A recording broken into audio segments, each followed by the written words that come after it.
Bonjour à tous. À la sortie de Star Wars au cinéma en 1977, aucune planète en dehors de notre système solaire n'a encore été observée, que ce soit directement ou indirectement. Pourtant, plus personne ne doute alors de leur existence, ni du fait qu'il en existe tellement qu'il doit forcément y en avoir qui seraient habitables, comme Tatooine, Hoth, Coruscant, tous les autres. La question de la pluralité des mondes habitables est au cœur de débats passionnés depuis des millénaires. Son histoire a été marquée par des oppositions constantes entre conceptions philosophiques, religieuses et observations astronomiques. Si lors de la sortie de Star Wars, la question semblait finalement résolue, la découverte de 51 Pégasi B en 1995, qui valut à ses découvreurs le prix Nobel en 2019, relança complètement le débat. Notre monde est-il unique, ou en existe-t-il d'autres semblables, voire même peut-être habitables ? Je vous propose de suivre l'histoire de cette question, de l'Antiquité jusqu'au début du XXIe siècle, et de tous ces rebondissements qui nous ont fait osciller tour à tour entre certitude, espoir et désillusion. Et finalement, aujourd'hui, en 2025, on en pense quoi ?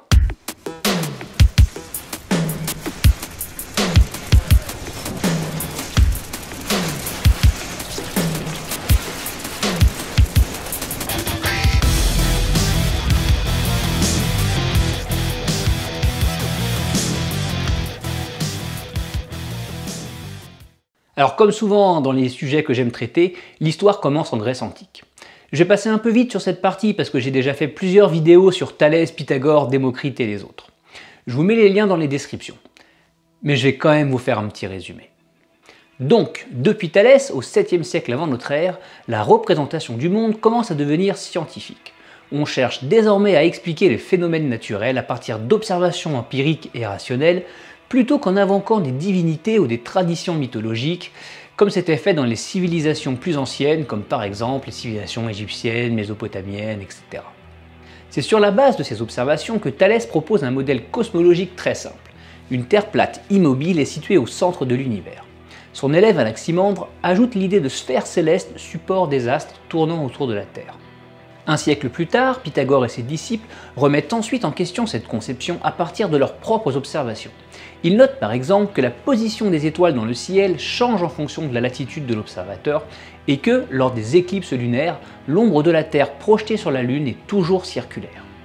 Ces éléments les amènent à abandonner le modèle de la Terre plate pour adopter celui d'une Terre sphérique. Ces conclusions, basées sur des observations facilement reproductibles, deviennent si évidentes que pendant des siècles, à part quelques marginaux, aucun penseur sérieux ne remet en cause le modèle de la Terre ronde. Jusqu'au XXe siècle, où environ 10% des Français pensent désormais que la Terre pourrait être plate. Mais c'est pas notre sujet. Bien que ces modèles reposent sur des observations, leurs interprétations sont profondément influencées par des conceptions philosophiques et anthropocentriques. Selon la pensée grecque, l'homme, en tant qu'être rationnel, occupe une position centrale et privilégiée dans un univers conçu comme ordonné et harmonieux. Cette vision s'appuie sur la figure géométrique parfaite du cercle, où la Terre, et donc l'humanité, en occupe le centre. Dans cette logique, si la Terre est au centre, elle ne peut être qu'unique, ce qui explique la résistance farouche à l'idée d'une pluralité des mondes. C'est en partie pour cette raison que lorsque l'on va observer des mouvements rétrogrades des planètes, Aristote, Hipparque puis Ptolémée vont construire le modèle compliqué des épicycles avec des orbites en forme de cercle dans des cercles, plutôt que de privilégier une hypothèse pourtant plus simple de Terre non centrale et d'orbite non circulaire, mais qui aurait remis en cause complètement la philosophie grecque. Mais à chaque époque, son trublion. Et pour les Grecs, on peut compter sur Démocrite et son mentor Leucippe. Ils sont à l'origine de la théorie atomiste selon laquelle tout est constitué d'atomes indivisibles se mouvant dans le vide et gouvernés par des lois universelles et valables partout dans l'univers.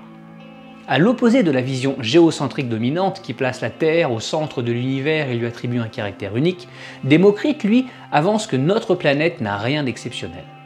Selon Démocrite, l'univers est infini et constitué d'une infinité d'atomes évoluant dans le vide. Il en déduit l'existence nécessaire d'une multitude de mondes, certains similaires aux nôtres et d'autres radicalement différents. Ces mondes émergent, évoluent et disparaissent par le seul jeu des processus naturels, sans intervention divine, résultant de combinaisons aléatoires d'atomes. Pour Démocrite, il est donc logique de considérer la Terre comme un monde parmi d'autres dans l'infinité de l'univers. Il est ainsi le premier à proposer l'idée de la pluralité des mondes, un concept repris plus tard par Épicure.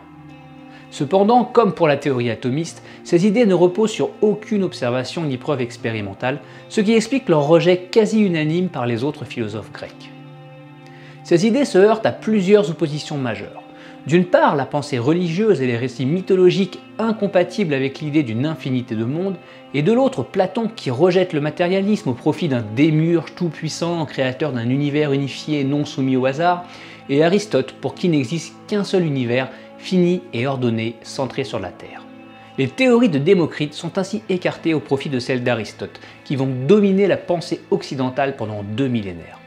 Elles ne tombent toutefois pas dans l'oubli, elles vont être reprises par Épicure puis Lucrèce et survivent jusqu'à la Renaissance, où elles influencent un certain Giordano Bruno, un autre trublion de son époque, dont on va parler.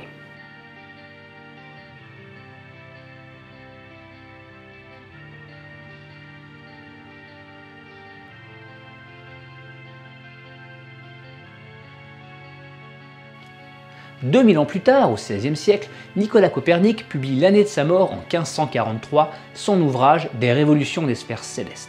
Cette œuvre a révolutionné l'astronomie en plaçant le Soleil et non plus la Terre au centre du système, notre planète effectuant une double rotation autour du Soleil et sur elle-même. Un siècle plus tard, en 1609, Johann Kepler publie sa Nouvelle Astronomie et par sa première loi porte le coup de grâce à l'édifice géocentrique d'Aristote. Les planètes décrivent des orbites elliptiques autour du Soleil avec celui-ci situé à l'un des foyers. La Terre perd ainsi sa position centrale dans l'univers et le cercle cesse d'être considéré comme la figure parfaite représentant le mouvement des astres. Cette révolution ouvre la voie au questionnement sur la pluralité des mondes et la remise en cause de l'unicité de la Terre. Alors initialement, ces travaux ne rencontrent pas d'opposition de l'Église car ils sont présentés comme de simples hypothèses et curiosités mathématiques. Ce n'est qu'après leur diffusion plus large, leur convergence avec les découvertes de Galilée et l'intérêt croissant des savants que l'Inquisition, en 1616, déclare l'héliocentrisme contraire aux Écritures et place l'ouvrage de Copernic sur l'index des livres interdits. L'ouvrage de Kepler, lui, échappe à l'interdiction, car ce dernier, protestant d'ailleurs, est plus prudent et oriente son livre sur des raisonnements mathématiques sans proposer de conclusion en directe opposition avec les dogmes de l'Église. Et on en arrive donc au Démocrite de la Renaissance, Giordano Bruno. Philosophe, théologien et cosmologue italien, il poursuit les travaux de Copernic et tente de démontrer de manière philosophique l'existence d'un univers infini, dépourvu de centre comme de circonférence, peuplé d'une quantité innombrable d'astres et de mondes identiques aux nôtres, qu'il décrit dans son ouvrage L'infini, l'univers et les mondes. S'inspirant des écrits de Démocrite et d'Épicure, Bruno considère les étoiles non comme de simples points fixes, mais comme des soleils entourés de planètes possiblement habitées par des êtres intelligents. Selon lui, l'humanité ne détient aucune position privilégiée et l'infinité de l'univers manifeste la grandeur divine dépassant toute compréhension humaine. Il s'oppose vigoureusement aux idées dominantes de son époque. À travers plusieurs ouvrages, il s'attache à réfuter les doctrines aristotéliciennes, contestant notamment les théories sur la forme de l'univers et l'immobilité de la Terre. Ces critiques acérées d'Aristote s'accompagnent d'une remise en question croissante des religions catholiques, anglicanes et luthériennes, particulièrement leur insistance sur l'unicité de la création et l'anthropocentrisme. Bruno défend avec conviction l'existence d'une multitude de mondes habités dans un univers où l'humanité ne constitue plus le centre de la création divine. Bah vous vous en doutez, ça a mal fini pour lui. Successivement expulsé d'Italie, de France, d'Angleterre et d'Allemagne, il est arrêté en 1598 puis condamné pour hérésie. L'Inquisition le fait brûler vif à Rome en 1600. Galilée est le premier à utiliser une lunette astronomique. Ses observations de 1610 confirment la théorie héliocentrique de Copernic et vont dans le sens de la pluralité des mondes de Giordano Bruno. L'observation des phases de Vénus, similaire à celle de la Lune, est une prédiction du modèle de Copernic qui ne peut s'expliquer qu'en plaçant Vénus en orbite autour du Soleil et non de la Terre. L'observation des reliefs lunaires remet en cause l'idée aristotélicienne selon laquelle les corps célestes sont parfaits et immuables. La Lune est aussi un monde en soi, partageant des caractéristiques avec la Terre, ce qui laisse entrevoir la possibilité que d'autres mondes puissent aussi exister. Enfin, l'observation des 4 satellites en orbite autour de Jupiter, Io, Callisto, Europe et Ganymède, prouve que tout dans l'univers ne tourne pas uniquement autour de la Terre. Il constitue un système à part entière. S'il n'y a pas de centre unique, mais au moins 2, s'il n'y a pas de système unique, mais au moins 2, alors pourquoi est-ce qu'il n'y en aurait pas d'autres? Mais Galilée ne franchit jamais le pas d'affirmer ouvertement qu'il pourrait exister d'autres mondes habités, Ses propos sur l'héliocentrisme ayant déjà attiré les foudres de l'Église catholique. Et j'imagine que le bûcher de Giordano Bruno a dû un peu le refroidir, sans mauvais jeu de mots. Quand il publie en 1632 son dialogue sur les deux grands systèmes du monde, dans lequel il affiche un soutien public à l'héliocentrisme suite à ses observations, il est accusé d'hérésie, doit abjurer publiquement et est condamné à la prison avant de finir sa vie en résidence surveillée. Ce n'est qu'en 1758 que l'Église retire l'ouvrage de Copernic de l'index des livres interdits. En 1822, elle permet officiellement l'impression d'ouvrages traitant de l'héliocentrisme. En 1835, c'est au tour des ouvrages de Galilée d'être retirés de l'index des ouvrages interdits. Il faut néanmoins attendre 1992 pour que le pape Jean-Paul II reconnaisse officiellement l'erreur de l'Église sur la condamnation de Galilée et que l'héliocentrisme n'était pas incompatible avec la foi chrétienne. À ce jour, Giordano Bruno n'a jamais été réhabilité. A l'inverse, le responsable de son procès, Roberto Bellarmino, figure clé de l'Inquisition, a été canonisé en 1930. Mais malgré tout cela, l'Église ne réussit jamais à contrer la diffusion du modèle héliocentrique qui devient progressivement la norme en Europe. La pluralité des mondes devient petit à petit une évidence. Il ne reste bientôt plus grand monde pour refuser d'imaginer que ces millions puis milliards d'étoiles sont elles aussi le centre d'un système planétaire dont nombre d'entre elles pourraient être semblables à la Terre.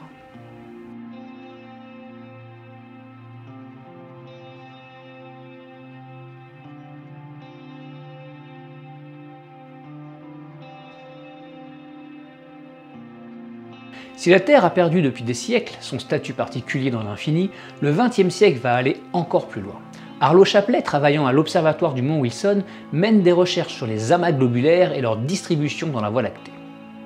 Il découvre une importante concentration dans une région du ciel, dans la constellation du Sagittaire, et il en déduit que le centre de notre galaxie s'y trouve dans cette direction à 25 000 années-lumière.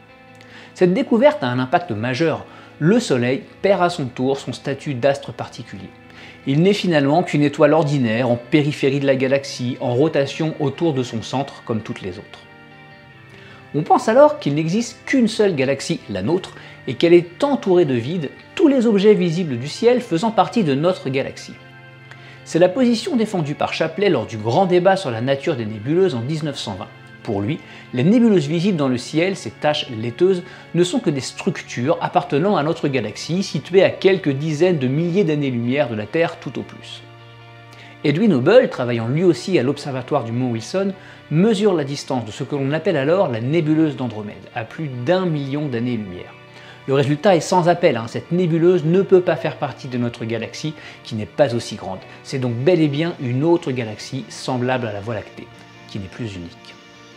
Il mesure également la distance d'autres galaxies, comme celle du Triangle, de Barnard, et même si ces mesures ont été corrigées par la suite, elles ont démontré qu'en définitive, notre galaxie est elle aussi quelconque, perdue au milieu d'un océan de galaxies. Et l'histoire ne s'arrête pas là. George Abel met en évidence les propriétés et la structure de l'amas de la Vierge, un amas de galaxies situé à environ 54 millions d'années-lumière de la Terre et contenant entre 1300 et 2000 galaxies. Et c'est ensuite la découverte du superamas de la Vierge, puis de l'Aniakea en 2014, etc. La Terre, notre Soleil, notre galaxie, notre amas, notre superamas, notre superstructure, tous sont à leur niveau banal et sans aucune position privilégiée. Si vous voulez en savoir plus sur les structures galactiques, vous pouvez voir la vidéo que j'ai faite à ce sujet, je vous mets les liens dans la description. Il y a 200 à 400 milliards d'étoiles dans notre galaxie et entre 200 et 2000 milliards de galaxies dans l'univers observable. Si on extrapole et que l'on imagine au moins une planète tournant autour de chaque étoile, on parle aussi de 10 puissance 23 potentielles planètes. C'est l'ordre de grandeur du nombre de grains de sable dans le Sahara. Alors si notre Terre, notre Soleil et notre galaxie n'ont rien de particulier, pourquoi n'existerait-il pas un grand nombre de mondes habitables, voire même habités comme le nôtre, parmi ce nombre astronomique, et c'est le cas de le dire, de potentielles planètes? Alors bon, voilà, ça semble évident, le sujet semble plié, milieu du XXe siècle, il y a des galaxies partout, des planètes partout, des mondes partout, des planètes identiques à la Terre, habitables, où on peut respirer, habiter, avec des espèces d'extraterrestres qui peuplent à peu près tout. Et pourtant tout va changer. La suite dans la prochaine vidéo.